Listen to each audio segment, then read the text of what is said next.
नमस्कार, आप देख रहे हैं इंस्टानेट का मीडिया समाचार बुलेटिन के साथ मैं जितेंद्र ज्योति। नॉर्थ ईस्ट के समाचार आप देख सकते हैं national news channel news express पर। समय होगा सुबह 7:35 से 7:45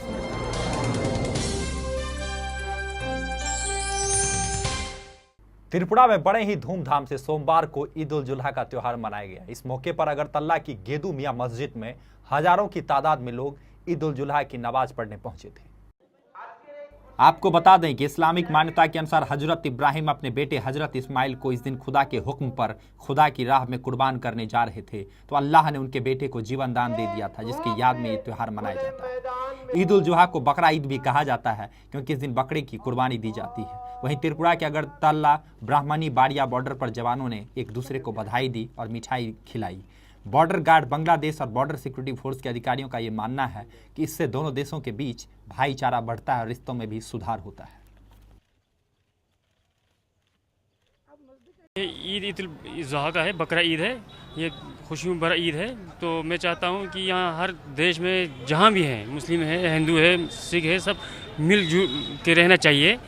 तो कहता हूँ कि सब भाईबंदी से रहने से, क्यों अपना हिंदुस्तान जो है बहुत बड़ा जगह है, तो इसमें भाईबंदी से रहने के लिए बहुत बड़ी जगह है। तो चाहता हूँ कि मैं यहाँ कश्मीर से यहाँ आया हूँ, त्रिपुरा में हूँ इस समय। मेरे को बहुत अच्छा लगा यहाँ ईद पे नमाज पढ़ी, बहुत अच्छे संस्कार है। तो ये इसी तरह हर जगह भी होना चाहिए, मिलजुल के। यहाँ हिंदू मुस्लिम सिख ईसाई हर चीज़ है, यहाँ सब मिल बांट के रहते हैं, तो इसी तरह हर जगह भी रहना चाहिए। अरुणाचल प्रदेश में भी सोमवार को ईद उल जुल्हा का त्योहार मनाया गया। इस उत्सव पर नाहरलगन की मस्जिद में भारी तादाद में लोग नमाज अदा करने पहुंचे थे। ईद उल जुहा के दिन बकरे की कुर्बानी दी जाती है और फिर रिश्तेदारों और पड़ोसियों में बकरे का मांस परोसा जाता है। ईद उल जुहा के मौके पर नाहरलगन मस्जिद के इमाम ने कहा कि वो प्यार, करुणा और दया के सिद्धांतों का पालन करना और उनके पथ पर चलना ज़्यादा लाभकारी समझते हैं। इसलिए सभी लोगों को प्यार, करुणा और दया के सिद्धांतों पर चलने की जरूरत है।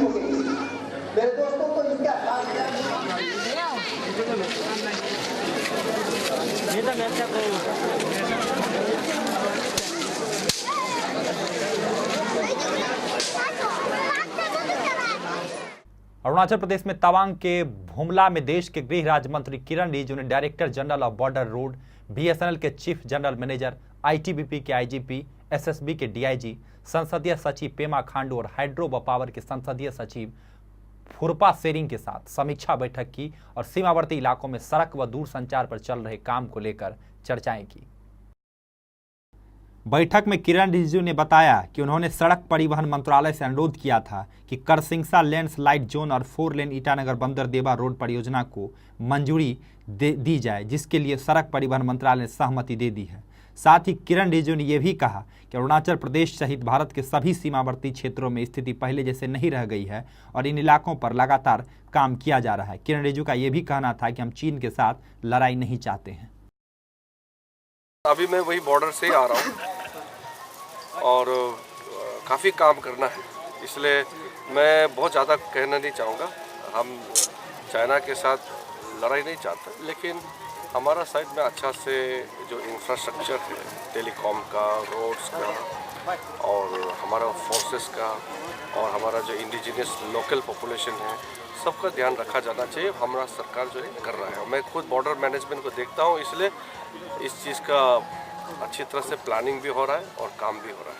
देश के गृह राज्य मंत्री किरण रिजिजू ने यह आश्वासन दिया है कि अगले 2 महीने के अंदर बेजबरवा समिति द्वारा पेश की गई रिपोर्ट पर काम पूरा कर लिया जाएगा। बेजबरवा समिति के सदस्य अलाना घोनमी और डेविड बोइस ने सरकार की तरफ से हो रही देरी पर निराशा जताई और कहा कि बेजबरवा समिति की तरफ से जुलाई में ही रिपोर्ट पेश कर दी गई थी, फिर भी इतना वक्त क्यों लग रहा है। वहीं किरण रिजिजू का यह कहना है कि यह गंभीर मुद्दा है और इसमें बहुत से मंत्रालय शामिल है, जिसकी वजह से ये लेट लतीफ़ा हो रहा है।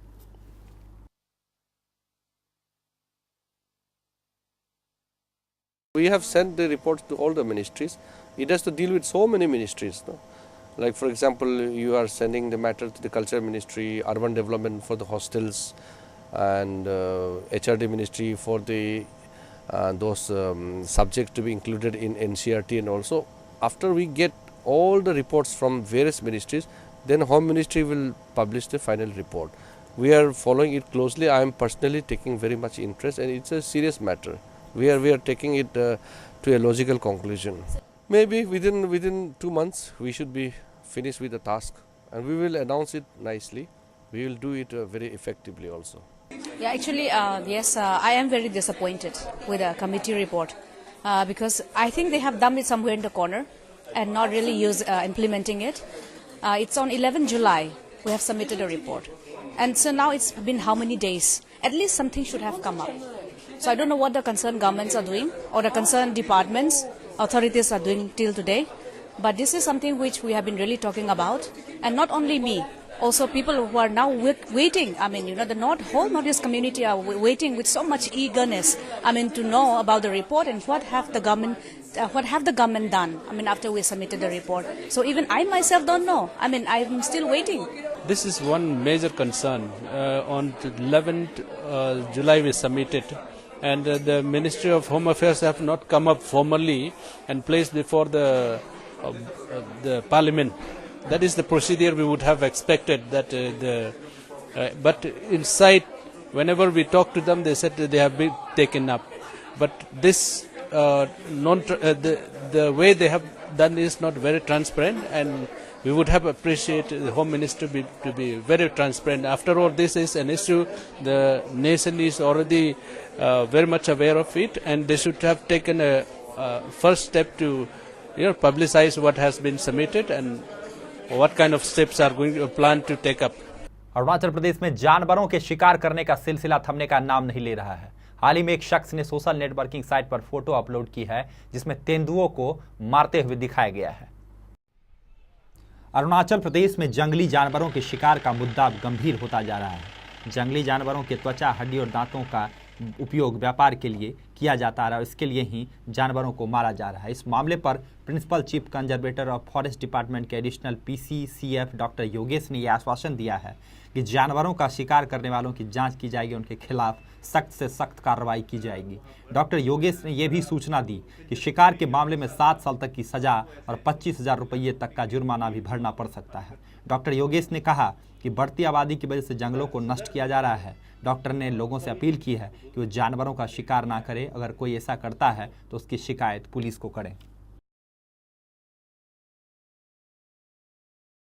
आज जो आपने अभी बतलाया मुझको, ये मेरे लिए बिल्कुल नई सूचना है और मैं कहूँगा कि आप ही सबसे पहले ये संदेशवाहक हैं इस बात के लिए कि इस तरह का हंटिंग हुआ है। मैं ये तो कहना चाहूँगा कि ये क्योंकि पोचर्स हैं या इस तरह के हंटिंग होना ये कॉमन बात तो नहीं है, बट लोग ये कहते हैं कि अरुणाचल में ट्रेडिशनल हंटिंग है। बट जैसा आपने बताया कि ये जो लेपर्ड का ये इस तरह का किलिंग दिखा गया है, तो उससे ये लगता है कि ये ट्रेडिशनल हंटिंग के दायरे में नहीं आता है। बिकॉज ट्रेडिशनल हंटिंग का तो एक सीजन होता था, लोग उसको बड़े सेरिमोनियली फॉलो करते थे। उनके अंतर्गत टाइगर और लियोपार्ड का हंटिंग उस ट्रेडिशनल हंटिंग में नहीं आता है, मैंने कभी नहीं सुना है। इवन कुछ ट्राइब्स यदि कहीं उनसे अपने डिफेंस में या किसी तरह से ये घटना हो जाती है कि टाइगर या लियोपार्ड किलिंग हो जाता है, तो उनको एक बहुत ही रिलीजियसली कोई सेरेमनी फॉलो करनी पड़ती हैं। कई महीने उनको अपने कुछ ऐसे ट्रेडिशनल फॉलो करने पड़ते हैं कि उनके जो मन में एक रिपेंटेंस होता है उसको दूर करने के लिए। रही बात ये, इसमें मुझे ऐसा लगता है कि अरुणाचल का जो बाउंड्रीज हैं आसाम की और अरुणाचल की, ये बड़ी लॉन्ग बाउंड्रीज हैं, मोर देन 600-700 किलोमीटर की, और जगह जगह पोरस बाउंड्रीज हैं, कहीं से भी आदमी घुस जाता है। यूजुअली जो हंटर्स हैं, जो इस तरह के ये सब किलिंग करने वाले हैं, तो उसके पीछे एक मकसद होता है, और वो मकसद होता है कि वो, जैसा आपने बताया कि लियोपार्ड है, तो लियोपार्ड का जहाँ तक है कि वो चाइना वगैरह में जैसा ज़्यादातर टाइगर का एक मार्केट है, तो लियोपार्ड का ऐसा मार्केट भी नहीं है। तो इसमें इसकी फेक स्किन्स बनाई जाती हैं और इसको फिर वो पेंट किया जाता है और इसको इस तरह का शेप दिया जाता है कि वो टाइगर की स्किन्स बन जाए।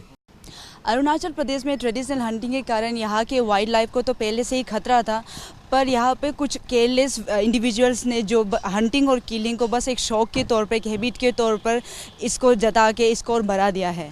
मैं यहाँ पे एग्जांपल लेना चाहूँगी एक सोशल नेटवर्किंग साइट फेसबुक पे, जहाँ पे एक केयरलेस और अनमाइंडफुल इंडिविजुअल ने अपने आप को शो ऑफ करते हुए, ब्रैग करते हुए एक लेपर्ड को मार के उसके स्किन को बहुत ख़राब तरीके से दिखाया है। हालांकि हमारी टीम ने यहाँ ईटानगर PCCF को ये इंसिडेंट का इत्तला करते हुए उनसे बात की है, जहाँ पे PCCF ने इसके खिलाफ जल्द से जल्द और कड़ी कार्रवाई करने का पूरा आश्वासन दिया है। पर फिर भी हमारी ईस्टर्न स्काई मीडिया की टीम उन इंडिविजुअल्स को, उन लोगों को ये रिक्वेस्ट करना चाहेंगे, अपील करना चाहेंगे कि इस तरह की किलिंग, इस तरह के अनमाइंडफुल और अननेसेसरी किलिंग और हंटिंग बंद करें, ताकि वाइल्ड लाइफ भी यहाँ पे फ्लोरिश हो। और जो गवर्नमेंट के द्वारा वेरियस प्रोजेक्ट बनाए जाते हैं, जहाँ पे सेव एनिमल को लेके, सेव टाइगर को लेके जो प्रोजेक्ट बनाए जाते हैं, वो सक्सेस हो। मैं कैमरा पर्सन हितेश के साथ कारपुचीसी, reporting for Eastern Sky Media, Arunachal Pradesh. Arunachal Pradesh के जीरो स्थित VKB स्कूल में मंगलवार को निजी स्कूलों के शिक्षकों के लिए ओरिएंटेशन प्रोग्राम का आयोजन किया गया था। प्रोग्राम का आयोजन VKB स्कूल द्वारा किया गया था, जिसमें जीरो के विभिन्न निजी स्कूलों से करीब 48 शिक्षकों ने हिस्सा लिया था। प्रोग्राम में मिलिट्री इंजीनियरिंग सर्विस के प्रोजेक्ट मैनेजर आनंद श्रीवास्तव बतौर मुख्य अतिथि मौजूद थे। आनंद श्रीवास्तव ने शिक्षकों को संबोधित करते हुए कहा कि छात्रों को स्कूल में इस तरह पढ़ाया जाना चाहिए ताकि उन्हें ट्यूशन लेने की जरूरत ना पड़े। उन्होंने ये भी कहा कि ओरिएंटेशन प्रोग्राम शिक्षकों के लिए ट्रेनिंग की तरह है और शिक्षकों को इसका फायदा उठाना चाहिए। VKB स्कूल के प्रिंसिपल आनंद मोहन मिश्रा ने कहा कि स्कूल में पढ़ाई का स्तर काफ़ी ऊंचा होना चाहिए और छात्रों को किताबी ज्ञान के साथ साथ बाहरी ज्ञान होने की भी ज़रूरत है। is transmitted only by the teacher. Divinity is nothing but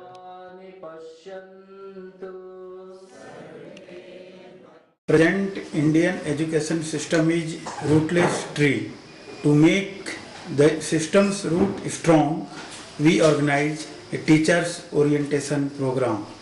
So a teacher will come in this program and they will learn lot of things, how to inculcate moral value among the students, how can our students become a true citizen of our country. So for this we organize a teachers training program in our Vidyalaya. आज के अंक में फिलहाल इतना ही। नमस्कार।